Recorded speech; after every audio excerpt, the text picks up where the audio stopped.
Hey guys, my name is Nora Franch, and welcome to the podcast Grateful Blessed Mess, daily reflections for those in the 12 steps. I am a fellow 12-stepper and certified mindset coach, and I am here to introduce you to the value of mindset coaching in your 12-step journey.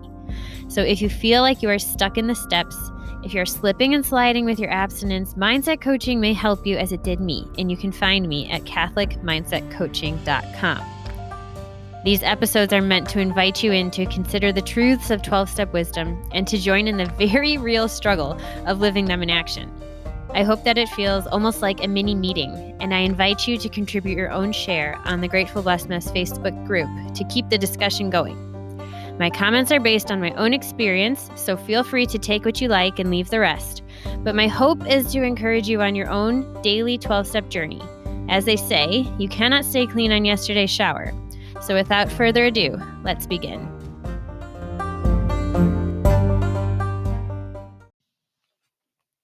Hey guys, we're reading today from Daily Reflections. It is September 3rd, page 255. We feel a man is unthinking when he says sobriety is enough.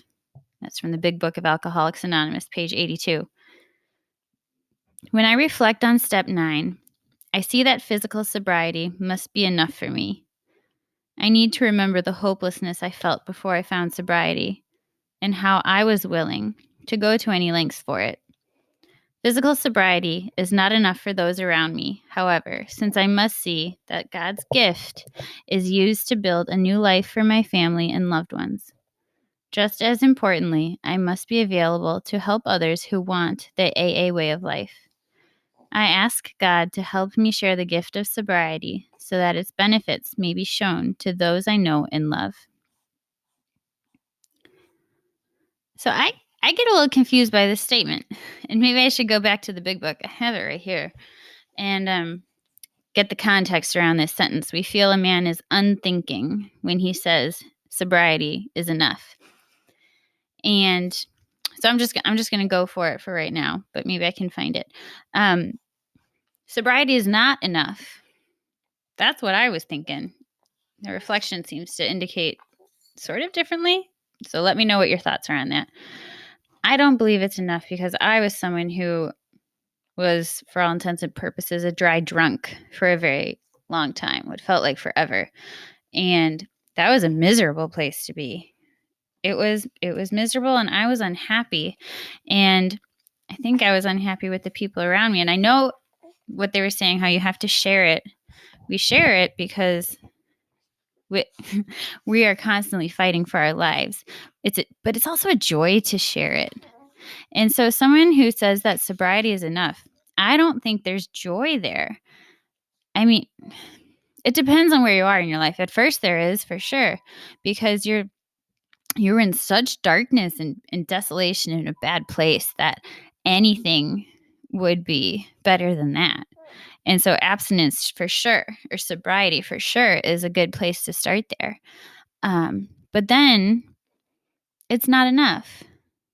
It's not enough. We need to keep moving forward. We need to keep going with our spiritual development. We need to share the program. We need to put ourselves out there. We need to sponsor. We need to grow. And so, although we need to have our sobriety, our abstinence, in order to be recovered and be of use that way and be healthy that way and show up for life, it's not enough because it's just the tip of the iceberg. It's when we come into program, that's the thing that we're there for. That's what we want. And we're like, if I could just get this under control, everything else would be okay. And then we get it under control, and then we realize everything is not okay. Or at least that's my personal experience. I need to speak from my own experience. But I started to unearth all the reasons why I had my compulsive behaviors. And now I didn't have my go-to thing to make, numb out and make it all just get quiet. So, in my opinion, sobriety is not enough but it is necessary and it is the tip of a beautiful iceberg. So now I have turned to page 82, and I'm just going to read the paragraph. I actually found it. The paragraph that has the quote in it. The alcoholic is like a tornado, roaring his way through the lives of others. Hearts are broken. Sweet relationships are dead. Affections have been uprooted. Selfish and inconsiderate habits have kept the home in turmoil. We feel a man is unthinking when he says that sobriety is enough. He is like the farmer who came up out of his cyclone cellar to find his home ruined. To his wife, he remarked, "Don't say anything the matter here, Ma. Ain't it grand the wind stopped blowing?" I love that. Okay, so that makes more sense. Sorry. That makes more sense having read that. And so yes, it is coming from that place of catastrophe. Abstinence is so much better. And so what I was focusing on is that, but we need to continue to grow. And then what they're saying here, this is from the chapter Into Action, what they are commenting on here, which is it's helpful to have the context, and it is important, is that when we are acting out in our illness, when we cause damage, we literally are like a tornado roaring through the lives of others. And yes, it harms us, when we're hurting ourselves and acting insanely and suffering the consequences physically, emotionally, spiritually of what we're doing. But what we have to also consider is the effect that it's had on everybody around us. And so for that reason too, although it's good that, you got sober, now we get to begin to repair the wreckage of our past. And that is something that you cannot do alone. You can try, but it's going to be really hard. And it becomes so much better, so much easier, so much less overwhelming and daunting when you get to do it with other fellows, when you get to do it with a sponsor backing you up. And then you don't have to have that fear too of when you're going to slip up again, because you have the strength of the group.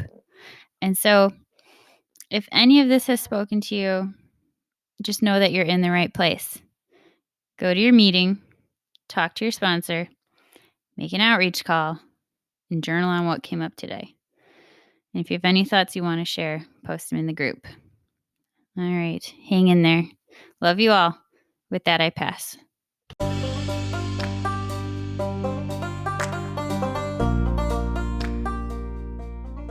Thank you so much for listening to today's episode. If you feel that mindset coaching could help you on your 12-step journey, please feel free to reach out and find me at catholicmindsetcoaching.com. But more than that, it's important to me to give listeners like yourself a place where you do not need to feel alone on your 12-step journey. And for that reason, I've created a Facebook group. It's called Grateful Blessed Mess. And it's a place where listeners can go to add their own commentary on the share for the day, in addition to my own, and for us just to have a conversation or start a back and forth where people can find support in their 12-step journey. This is not a replacement for 12-step work. This is something outside of the 12 steps. It is simply something that has a heart for the 12 steps and those who are in it. And so, welcome. If you're here, chances are you may also be a bit of a mess. And I hope that you can learn to find some gratitude in the blessings that have come from your messes.